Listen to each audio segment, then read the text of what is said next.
பாஜக வந்து ஜனநாயகனை கொஞ்சம் பிளாக் பண்ணிச்சுன்னு வச்சு விஜயோட படத்தை தடுக்கக்கூடிய ஒரு பாஜக அதே மாதிரி பராசக்தி கூட ஃபோன் பண்ணி நாங்கள் இதெல்லாம் என்னமோ பார்த்துருக்கோம் 21 வருஷத்துக்கு மேலே கொடுக்கணும்னு சொல்றதுக்கு எவ்வளோ நேரம் ஆகும்? டீட்டெயில்ஸ் போய் பார்க்கும்போது நிச்சயமாக கடிதம் வந்து எழுதப்பட்டுள்ளது. அவங்க ஒரே ஒரு மிஸ்டேக் பண்ணிட்டாங்க. உங்களுக்கு கொடுக்க போகிறோம், நீங்கள் வந்து வெப் போர்ட்டலில் அப்லோட் பண்ணுங்கன்னு சொல்லும்போது 24 மணி நேரமோ 48 மணி நேரமோ வெப் போர்ட்டலில் அப்லோட் பண்ண ட்ரை பண்ணியிருக்காங்க, ஃபெயில் பண்ணிட்டாங்க. 2 நாளுக்கு அப்புறம் தான் அந்த லெட்டர் வருது, நான் வந்து சென்சார் போர்டில் இருக்கிறேன், ஆனால் அந்த பேரை வந்து பிளாக் அவுட் பண்ணியிருக்காங்க, யாருன்னு தெரியல. அந்த பேர் லீக் ஆயிடுச்சுன்னா அது பாஜக ஆளா இல்லை திமுக ஆளான்னு தெரியும். ஏன்னா ஸ்டேட் சென்சார் போர்டில் 2 பேர் வந்து இருக்காங்க. ராணுவத்தை வந்து தப்பா அது மாதிரி சித்தரிக்கிறாங்க. ஒரு தர்மத்தை சம்பந்தம் கொஞ்சம் அதிகமாக வன்மத்தை இவங்க காட்டுறாங்க. பல அந்த வயலன்ஸ் இருக்கிற சீன்ஸும் இந்திய கொடியோ அல்லது நம்ம இந்திய ராணுவத்தை பற்றியோ எந்தவித தப்பு விஷயம் இல்லாமல் இருந்ததுனால மாற்றங்களை பண்ணியிருக்காங்க.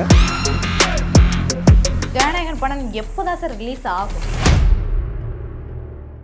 இப்போது புதிய அறிமுகம் ஆச்சி ஹோட்டல் சாம்பார் 50 கிராம் ரூபாய் 20 மட்டுமே.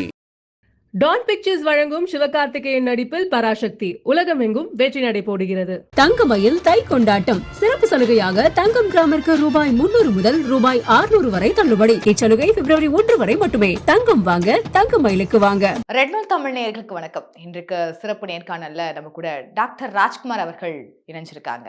அவங்க கிட்ட தமிழ்நாடு அரசியல் குறித்தும் இங்கே தமிழ்நாட்டில் நடக்கக்கூடிய அடுத்தடுத்து எலெக்ஷன் நோக்கி என்னென்ன விஷயங்கள்லாம் இங்கே தமிழ்நாடு அரசும் சரி எதிர்கட்சிகளும் சரி என்னென்ன விஷயங்கள்லாம் செஞ்சுட்டு இருக்காங்க அப்படின்றத கொடுத்தும், ஸோ அதுக்கப்புறம் ஜனநாயகன் படம் ஏன் இன்னும் ரிலீஸ் ஆகலை அப்படின்ற கேள்விகளை கொடுத்தும் சார் கிட்ட கேட்டு தெரிஞ்சுக்கலாம். வணக்கம் சார். வணக்கம். எப்படி இருக்கீங்க? நல்லா இருக்கேன். நல்லா இருக்கேன். தமிழ்நாடு அரசு பொங்கல் பரிசு தொகையா ஒவ்வொரு ரேஷன் அட்டைதாரர்களுக்கும் 3000 ரூபாய் பரிசு அறிவிச்சிட்டாங்க. இதற்கு எதிர்கட்சி வந்து இல்லைங்க இந்த அமௌண்ட்டை இன்னும் கூட இன்க்ரீஸ் பண்ணி கொடுக்கலாம் அப்படின்ற இடத்துல வந்து நிற்கிறாங்க அதிமுக. திமுக அவங்களுடைய இது வந்து சொல்லி அறிவிக்கவும் செஞ்சுட்டாங்க. இங்கே இப்போ 3000 கொடுக்கறதுனால தமிழ்நாடு அரசு எலெக்ஷனுக்காக மட்டும்தான் இந்த விஷயத்த கையில் எடுக்கிறாங்கன்னு பலர் விமர்சனத்தை வைக்கிறாங்க. ஏன்னா 4.5 வருஷங்களில் லேப்டாப் கொடுக்கவே இல்லை, எலெக்ஷன் வரக்கூடிய நேரத்தில் கொடுக்குறாங்க. இப்போ இந்த 3000 கடந்த 2 ஆண்டுகளாக வந்து பரிசு தொகை கொடுக்கவே இல்லை, இந்த ஆண்டு கொடுக்குறாங்க. இன்னொரு 3 மாதங்கள் இல்லை 110 நாட்களில் எலெக்ஷன் வரப்போகுது. அந்த ஸ்டேஜில் ஏன் கொடுக்குறாங்கன்னா எலெக்ஷனுக்காக மட்டும்தான் அப்படின்னு சொல்கிறாங்க. உண்மையாகவே ஒவ்வொரு பரிசு தொகுப்பும் ஒவ்வொரு திட்டங்களும் இப்பொழுது மக்களுக்கு போய் சேரணும்னு நினைக்கிறது இல்லை இவ்வளோ சீக்கிரமாக கொண்டு போய் சேர்க்கணும்னு நினைக்கிறது இங்கே தமிழ்நாடு எலெக்ஷனுக்காக மட்டும்தானா? நேயர்களுக்கு எல்லாரும் நம்ம நாட்டில் என்ன நடக்குது, காசு எப்படி புரளுதுன்னு பார்க்கணும். ஸோ இதுவே 2020 வந்து அதிமுக நாங்கள் வந்து 2500 ரூபாய் கொடுக்க போகிறோம், 3000 ரூபாய் கொடுக்க போகிறோம்னு சொல்லும்பொழுது இதே திமுக ஒரு கண்டன ஆர்ப்பாட்டம் மாதிரி பண்ணி நீங்கள் வந்து இன்னும் போட்டு கொடுத்து 5000 ரூபாய் கொடுங்கன்னு சொல்லி அடித்து சொன்னாங்க. சரி, அவங்க 2021 அவங்க வரும்பொழுது மக்கள்லாம் நினச்சாங்க இவங்க 5000 ரூபாய் கொடுப்பாங்க. ஆனால் 5 வருடங்களில் 2 வருடம் ஒன்றுமே கொடுக்கல, 2 வருடம் 1000 ரூபாய் கொடுத்தாங்க. இப்போ 3000 ரூபாய். அப்படி பார்த்தீங்கன்னா 5 வருடங்களுக்கு 5000 ரூபாய்னா 1000 ரூபாய் தான். So this is one thing. அவங்க கேட்டது வேறு 5000 per year, கொடுத்தது 5000 தான், ஆனால் 5 இயர்ஸ்க்கும். ஸோ அது சரியில்லை. ரெண்டாவது பார்த்தீங்கன்னா அதிமுக கொடுக்கும்போது எந்த ஒரு விஷயமா இருந்தாலும் இப்போ மடிக்கணினி எல்லாமே முதல் வருஷமே கொடுக்க ஆரம்பிச்சிருவாங்க. 2011 செல்வி ஜெயலலிதா அம்மா புரட்சி தலைவி 2019 வரைக்கும் கொடுத்துட்டே இருந்தாங்க. கோவிட் வரும்போது நிப்பாட்டினாங்க. 2021 திமுக வரும்பொழுது அந்த மடிக்கணினி கொடுத்தல வந்து நிறுத்தினாங்க. இப்போ எப்போ திருப்பி ஆரம்பிச்சிருக்காங்க? 2026. இவங்க வந்து இந்த வருஷம் 8 to 10 லட்சம் மடிக்கணினிகள் கொடுப்போம்னு சொல்லியிருக்காங்க. ஆனால் அதிமுக 51 லட்சம் ஆல்ரெடி கொடுத்துட்டாங்க. அந்த மக்களுக்கு வந்து தெரிய மாட்டேங்குது. மூணாவது பாயிண்ட் பார்த்தீங்கன்னா இந்த 5000 rupees கொடுத்தா கூட இந்த 3000 rupees 3000 ரூபாய் 2.25 கோடி குடும்பங்களுக்கு கொடுத்தோம்னா அதுவே 6600 கோடி நமது கஜானாலேருந்து வெளியில் போகுது. சிஸ்டர், இப்போ எல்லாரும் படிச்சுட்டு இருந்தோம், பார்த்துட்டு இருந்தோம் இந்த செவிலியர்கள் பிரச்சனைகள், தூய பணி பண்ணிட்டு இருக்காங்களா அவங்க வந்து அவங்களுடைய பிரச்சனை, இது ரெண்டும் பார்த்தீங்கன்னா 173 270 கோடி எல்லாம் அந்த கால்குலேஷன் பண்ணால் எவ்வளவு நர்சஸ், 8000 நர்சஸ், அவங்களுக்கு எவ்வளோ கேட்குறாங்க? 25,000 ரூபா இதுலேருந்து 30,000 ரூபா ஒரு மாதத்துக்கு. அவங்களோட கொஞ்சம் பார்கெயின் பண்ணி எப்படி இந்த தமிழ்நாடு கவர்மெண்ட் இந்த பிரச்சனையை தீர்த்து வைக்கலாம்னு 4-5 பொருளாதார சிறப்பு நிபுணர்கிட்ட பேசும்போது இதுக்கு வந்து 173 273 கோடி ஒரு வருடத்துக்கு ஒதுக்கீடு செய்தால் அத்தனை செவிலியர்களும், அதுவும் 1 2 இல்லை, 7 8 வருடங்களாக நமக்காக உழைச்சிக்கிட்டு பிளட் டெஸ்ட் எடுத்துக்கிட்டோம், பிளட்டு கொடுத்துக்கிட்டோம் பார்த்துட்டு இருக்கிற செவிலியர்களுக்கு ஒரு நியாயம் வரும். அதை கம்ப்ளீட்டாக அவங்க புறக்கணித்து 8000 பேரில் 1000 பேருக்கு மட்டும் கொடுத்தாங்க. பாவம் இந்த தூய்மை பணியாளர்கள் இதில் போய் சாக்கடையிலையும் போய் அந்த அழுக்குலையும் போய் எலியோட சிறுநீரில் வந்து வர்ற வீல்ஸ் டிசீஸுங்கிற கொடுமையான ஒரு வியாதி அவங்களுக்கு வந்துட்டு கஷ்டப்படுற இவங்களுக்கு 100,000 பேர் இருக்காங்க சிஸ்டர் ஃபுல்லாக. திருப்பியும் அந்த 2 பொருளாதார நிபுணர்கள்ட்ட பேசினேன், சார் நீங்கள் எப்படி பண்ணுவீங்க இந்த பிரச்சனை? அவங்க சொன்னாங்க 100,000 பேர் இருக்குது, அது கொஞ்சம் காசு ஆகும் இவங்க எல்லாத்தையும் சரிப்படுத்துறது. 6000 நாங்கள் ஒரு கணக்கெல்லாம் போட்டு பார்த்தோம், அதெல்லாம் பப்ளிக்கிட்ட சொல்ல தேவையில்லை. 6700 கோடிக்கு 100,000 தூய பணியாளர்களோட பிரச்சனைகளை நம்ம தீர்த்து வைக்க முடியும். அதே 6500 கோடி வெறும் வாக்குகளுக்காக 3000 ரூபான்னு 2.25 கோடி ஃபேமிலிஸுக்கு கொடுத்ததுனால யாருக்கு பெருசாக வரப்போகுது? யாருக்கும் இல்லை. அதுவே இந்த தூய பணியாளர்களுக்கு பண்ணியிருந்தால் அவ்வளோ பண்ணியிருக்கலாம். 3வது பாயிண்ட் எடுத்துங்க, நிஜமாகவே அந்த குடும்பங்களை போய் சேரணும். அந்த விநியோகிதம் செய்யும் பொழுது ஏன் மோடிஜி வந்து 42 லட்சம் விவசாயிகளுக்கு காசு அனுப்புனாங்க. அந்த 6000 ரூபாய் ஒரு வருஷத்துக்கு ஒரு பட்டன் அடித்தாங்க, டிபிடி டப்பு டப்பு டப்புன்னு போச்சு. இந்தியா தான் மேக்ஸிமம் எலக்ட்ரானிக்காக பேமெண்ட் டிபிஐ யூஸ் பண்ணுறது, யூபிஐ யூஸ் பண்ணுறது. இந்த பட்சத்தில் இந்த 2.2 கோடி குடும்பங்களுக்கு ஒரு தட்டில் நம்ம யூபிஐயில் அனுப்பலாமே. ஒவ்வொரு இடத்துல நீங்கள் வாங்க, அங்கே விநியோகிதம் பண்ணணும், அங்கே லோக்கல் விஏஓ இருப்பாங்க, அங்கே லோக்கல் பஞ்சாயத்து ஆஃபீஸர் இருப்பாங்க, அங்கே லோக்கல் கவுன்சிலர் இருப்பாங்க. அப்படின்னா என்ன, நீங்கள் நினைக்கிறீங்களா அந்த 3000 ரூபாய் கம்ப்ளீட்டாக அவங்களுக்கு போய் சேரும்னு? எவ்வளோ போய் சேரும், எப்படி போய் சேரும்னு யாருக்குமே தெரியாது. ஸோ விநியோகிதம் உடைய ஒரு பாதை நம்ம தொழில்நுட்பம் பயன்படுத்தி எல்லாருக்கும் டப்புன்னு ஒரே ஒரு நாளில் இந்த 6600 கோடி ட்ரான்ஸ்ஃபர் பண்ணலாம். அது வந்து அது கேஷாக எடுத்து பல இடங்களில் விநியோகிதங்களுக்கு மையங்கள் வச்சு அங்கே இன்சார்ஜ் போடும்பொழுதே மனசு வந்து இதெல்லாம் சந்தேகத்துக்கு உள்ளாகிறது. அடுத்த பாயிண்ட் எடுத்துக்கங்க, இந்த காசு கொடுக்குறீங்க நீங்கள், இந்த காசு கொடுக்கறதுக்கு நீங்கள் சொன்ன மாதிரி 100 நாளில் எலெக்ஷன் இருக்கும்பொழுது 4-5 வருஷம் கொடுக்காம, நான் பாரு நான் 5 வருஷமாக கொடுத்துட்டு வரேன், 5வது வருஷம் நான் கொடுக்குறேன், நீ என்ன கேட்குறேன்னு கேட்கலாம். நான் 4 வருஷம் கொடுக்கல, 5வது வருஷம் தான் கொடுக்குறேன்.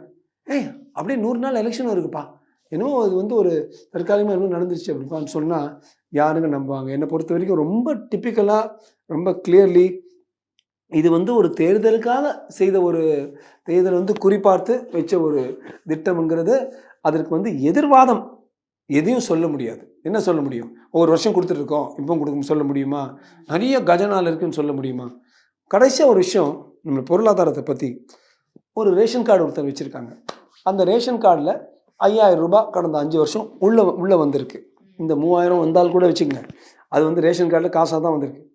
ஆனால் 4.5 லட்சம் கோடி கடன் 2021 வச்சு இவங்க ஆரம்பித்தது. இப்போ கஜானாவில் மார்ச் 26 9.29 9.29 lakh crores, அதாவது ஏறக்குறைய 5 லட்சம் கோடி அதிக கடன் நமது மாநிலத்துக்கு இருக்குது.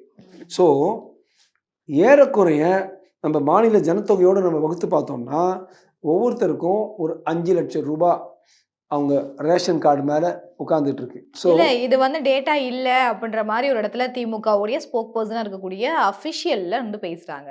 இதுக்கான டேட்டாஸ் இல்லை தமிழ்நாடு அரசு ஒவ்வொரு அட்டைதாரர்களுக்கும் 1,11,000 மட்டும்தான் வந்து கடன் இருக்குது. இது வந்து பொய்யான டேட்டா. அண்ணாமலை அவர்கள் பேசுறது அன்றைக்கு தப்பு அப்படின்ற இடத்துலையும் வந்து நிற்கிறாங்களே. சரி, chat GPT, perplexity, Google Gemini, இந்த 3 வந்து அமெரிக்கன் திங்ஸ் தான். அதுக்கும் அண்ணாமலைக்கும் சம்மந்தமே இல்லை. நான் 3லேயும் போட்டு இதை பார்த்தேன், உத்தரப்பிரதேசத்தையும் தமிழ்நாடும் ஒப்பிட்டு பார்த்தேன். ஸோ இந்த 3 ஆர்டிஃபிஷியல் இன்டெலிஜென்ஸ் சர்ச் என்ஜின்ஸ்லேயும் இதை போட்டு நான் பார்த்தேன். அந்த 3லையும் பார்த்தது வந்து நான் எடுத்த ஃபிகர்ஸ் உங்ககிட்ட சொல்ல போகிறேன். உத்தரப்பிரதேசத்தில் 25 கோடி மக்கள், தமிழ்நாட்டில் 8.2 கோடி மக்கள். 2 மாநிலங்களுக்கும் நம்மளுடைய கடன் எவ்வளோ தெரியுமா? சரிசமமாக இருக்குது. இங்கேயும் 9.2 லட்சம் கோடி, அங்கேயும் 9.2 லட்சம் கோடி. ஸோ 9 lakh crores 2 மாநிலங்களுக்கும். சரி, நம்மளுடைய ஜிடிபி எவ்வளோ தான் நம்ம சம்பாதிக்கிறோம்? நமது வந்து 31 லட்சம் கோடிக்கு போயிருக்கு. 31லேருந்து 32 லட்சம் கோடி. ஆனால் இதுவே 4 வருஷத்துக்கு முன்னால் பார்த்தீங்கன்னா 25. ஸோ 25லேருந்து நாம் 31 லட்சம் கோடிக்கு போயிருக்கோம். அது ஒரு முன்னேற்ற பாதை தான், பொருளாதார வளர்ச்சி தான் இருக்குது. ஹலோ ஒரே நிமிஷம். 7-8 வருஷத்துக்கு முன்னால் உத்தரப்பிரதேஷ் வந்து 12.25 கோடி, 12.25 லட்சம் கோடியிலேருந்து அவங்க வந்து 31 லட்சம் கோடிக்கு வந்திருக்காங்க. நம்ம 24 லட்சம் கோடியிலேருந்து 25 லட்சம் கோடியிலேருந்து 31 லட்சம் கோடிக்கு வந்திருக்காங்க. இதுவும் வளர்ச்சி, அது வந்து அபரிமிதமான வளர்ச்சி. So both have reached 31 lakh crores இந்த 2 பேரும். ஆனால் 2 பேருக்கும் 9 லட்சம் கோடி கடன். ஆனால் உத்தரப்பிரதேசத்தில் 25 கோடி மக்கள், நமக்கு 8 கோடி மக்கள். இந்த 3 நான் சொன்ன ஃபிகர்ஸையும் யார் வேணால் எந்த டேட்டா வேணால் போட்டு பார்க்கலாம். அப்படின்னா ஒரு 1.5 லட்சமோ 4 லட்சமோ 5 லட்சமோ இருக்குதோ, ஒவ்வொரு தமிழ்நாட்டு ரேஷன் கடை உடைய சீட்டோடைய கடன் ஒரு உத்தரப்பிரதேஷ் சீட்டோட 3 மடங்கு. இதுதாங்க உண்மை. 3 times 25/8 3.3 இதுதான். ஸோ இந்த டேட்டா எல்லாமே clearly available on the government websites. So இது தப்பு. அது வந்து அதான் நான் சொன்னேன். வேறு இன்னொரு இதில் கூட கேட்டாங்க. அங்கே வந்து யாரோ ஒருத்தர் அங்கே கால்குலேட் பண்ணியிருக்காங்க. 1.2 1.4 லேக்கோ ஒருத்தர் இருக்காங்க. ஸோ அது இன்ட்டு 3ன்னு போட்டால் ஒரு 3-4 அது ஒரு 5 லட்சம்னு சொல்லியிருக்காரு. நான் என்ன சொல்கிறேன், உத்தரப்பிரதேசத்தில் இருக்கிற கடன் ஒவ்வொரு ரேஷன் கார்டுக்கும் அதுக்கு 3 மடங்கு நமக்கு ரேஷன் கார்டு இருக்குது. இது வந்து எல்லா சர்ச் என்ஜின்ஸ் எல்லா இதுன்னு சொல்லிடுது. ஓகேயா? அப்போ ஏன் போய் அதை இன்னும் ஒரு 6600 கோடி கொடுத்து நம்ம வந்து அதையும் அதிகரிக்கணும்? ஏன் கஜானாவை காலி பண்ணணும்? நான் என்ன சொல்கிறேன், அதை நான் வந்து இல்லை இந்த தூய்மை பணியாளர்கள் பாவம் கஷ்டப்பட்டு இருக்கிறாங்க, செவிலியர்கள் கஷ்டப்பட்டு இருக்கிறாங்க, கவர்மெண்ட் எம்ப்ளாயீஸை ரெடி பண்ணிடலாம், அதுக்கு நீங்கள் போடுங்க. இல்லை வாக்களிக்கிறதுக்கு இவங்க நம்ம வாங்குகிறோம்னு சொல்கிறது அரசியலுக்கு நல்லது. ஆனால் அது வந்து அட்மினிஸ்ட்ரேஷனுக்கு, ஆளுமைக்கு அவ்வளோ நல்லது இல்லைங்கிறது என்னுடைய பாயிண்ட். Okay sir. ஆனால் இது வந்து ஏழைப்பட்ட இல்லை இந்த க்ரீன் கார்டு வச்சிருக்கக்கூடிய ஆட்களுக்கு தான் வந்து போய் சேருது. அப்படின்ற பட்சத்தில் இது ஏதோ ஒரு வறுமை கோட்டு கீழே இருக்கக்கூடிய இல்லை பச்சை அட்டைதாரர்களுக்கு சேர்ந்த பட்சத்தில் இது பாராட்டக்கூடிய விஷயமா தானே சார் பார்க்கணும், இல்லையா? இது வந்து நான் ஒத்துக்கிறேன். அப்போ நீங்கள் பொருளாதாரவியல் படிச்சிங்கன்னா எக்கனாமிக்ஸ் வந்து இவங்களையும் பார்த்துக்கணும். ஆனால் வந்து ஒரு நாட்டுக்கு வர்றது எல்லாமே எடுத்துகிட்டு நான் இங்கே கொடுத்துருவேன்னு சொன்னீங்கன்னா யார் அது கஷ்டப்பட்டு போகிறது? இப்போ உங்களை மாதிரி என்ன மாதிரி இப்போ சேலரிட் எம்ப்ளாயீஸ், டேக்ஸ் பேயர்ஸ், இவங்களை மட்டும் போட்டு அமுக்குனீங்கன்னா எங்கேருந்து வரும்?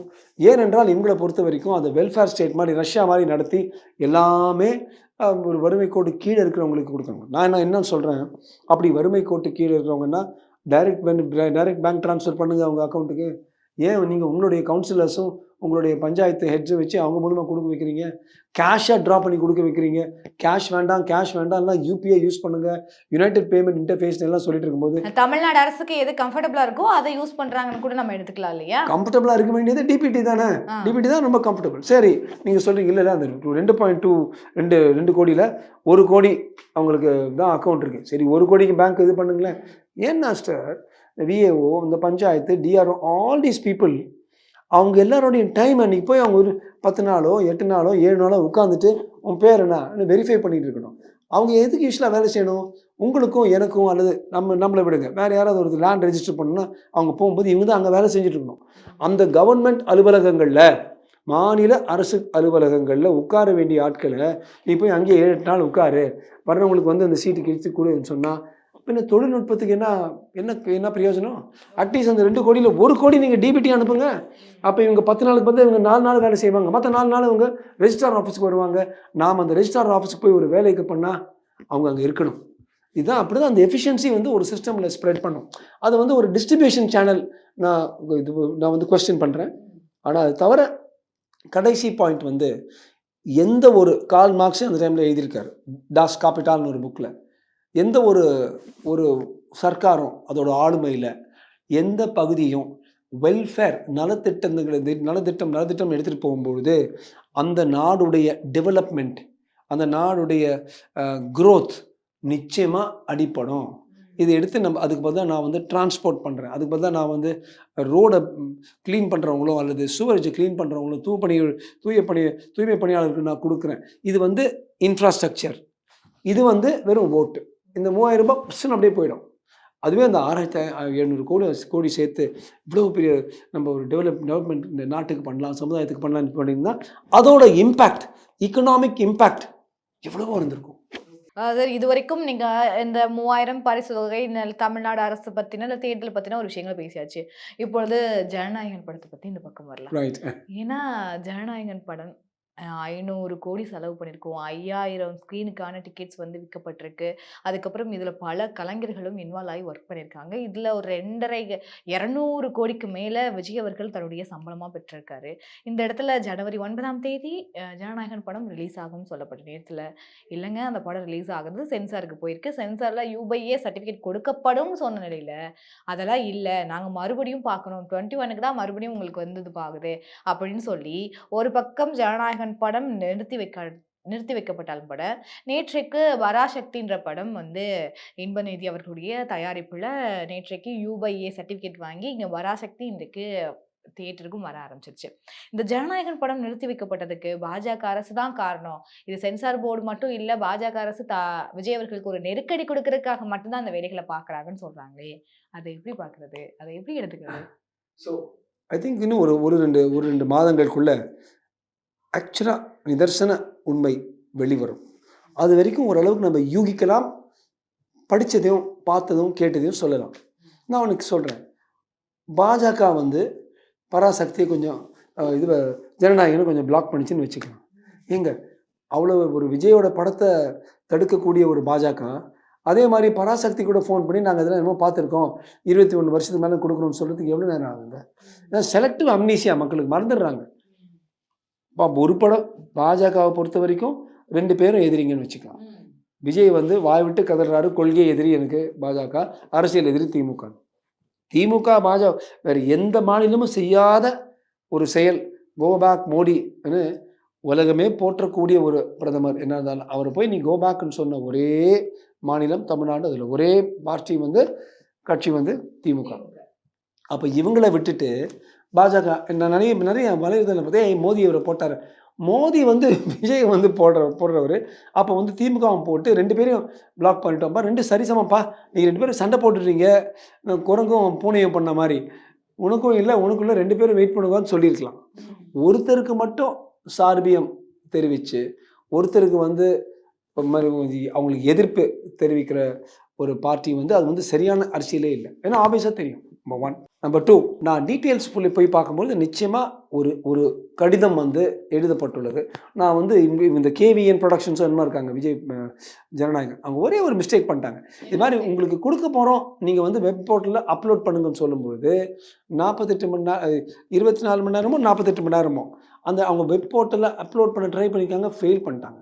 அப்போயே அப்லோட் பண்ணி டப்புன்னு முடிச்சிருந்தாங்கன்னா சரியாக இருக்குங்க. அதான் சரியாக பண்ணாமல் தான் கொஞ்சம் ஒரு மிஸ்டேக். அந்த 2 நாளுக்கு அப்புறம் தான் அந்த லெட்டர் வருது. இந்த லெட்டர் என்ன சொல்லுது, இது மாதிரி நான் வந்து சென்சார் போர்டில் இருக்கிறேன், அந்த லெட்டர் நான் பார்த்தேன், ஆனால் அந்த பேரை வந்து பிளாக் அவுட் பண்ணியிருக்காங்க, யாருன்னு தெரியல. அந்த பேர் லீக் ஆகிடுச்சுன்னா அது பாஜக ஆளா இல்லை திமுக ஆளான்னு தெரியும். ஏன்னா ஸ்டேட் சென்சார் போர்டில் 2 பேரும் அதில் இருக்காங்க. ஆனால் அது சென்சார் போர்டில் இருக்கக்கூடிய ஒரு நபர் தான் வந்து இதுக்கு வந்து இல்லை வன்முறை காட்சிகள் அதிகம் இருக்குன்னு மறுபடியும் இவர் தான் வந்து கோர்ட்டுக்கு போனதாகவும் கதைகள் சொல்லப்படுது. இதை எப்படி பார்க்குறேன்? சென்சார் போர்டில் ஒருத்தர் யாரும் ஒரு தனிப்பட்ட நபர் போகலை.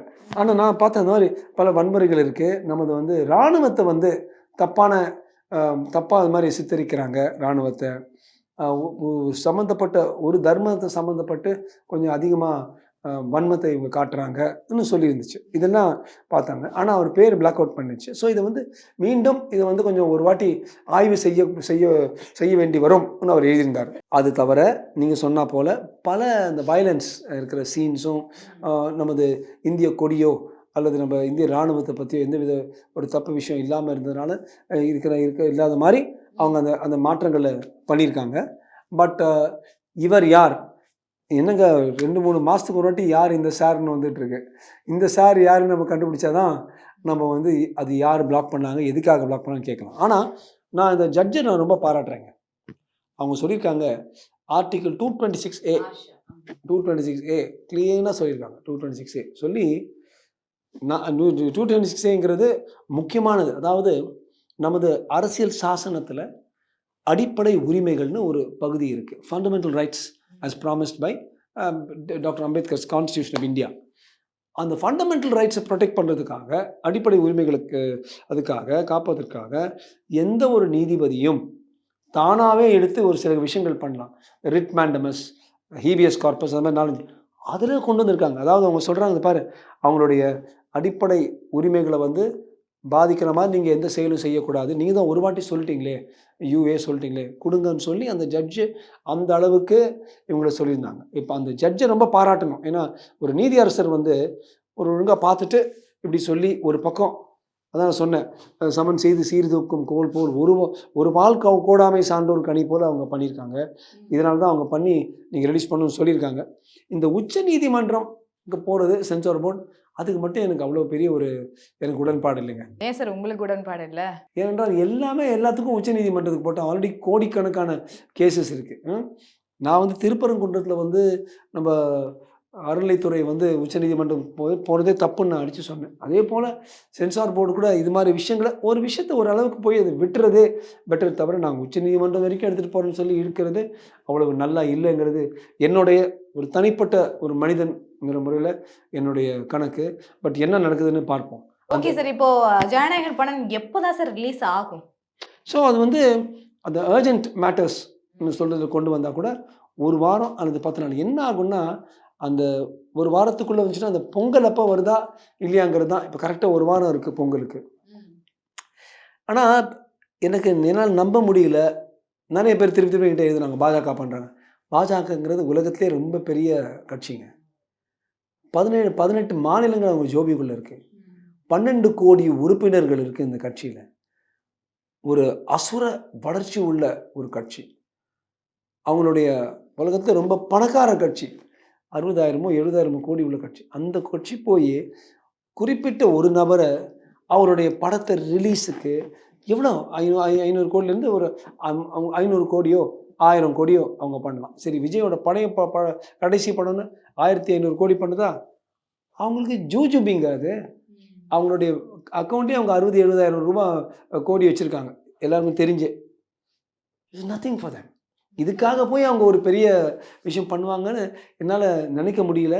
அதே போல் சென்சார் போர்டு வந்து இது நான் உச்ச நீதிமன்றத்துக்கு போகிறேன்னு சொல்லி ஒரு வேளை கொஞ்சம் சைட்லேருந்து ஒரு முள் வச்சு குத்துற மாதிரி, இவர் சீன்ற மாதிரி அது சீன்றதுக்கு பண்ணுறாங்களே தவிர இதனால் அவங்க பெருசாக சாதிச்சிட போகிறதில்ல.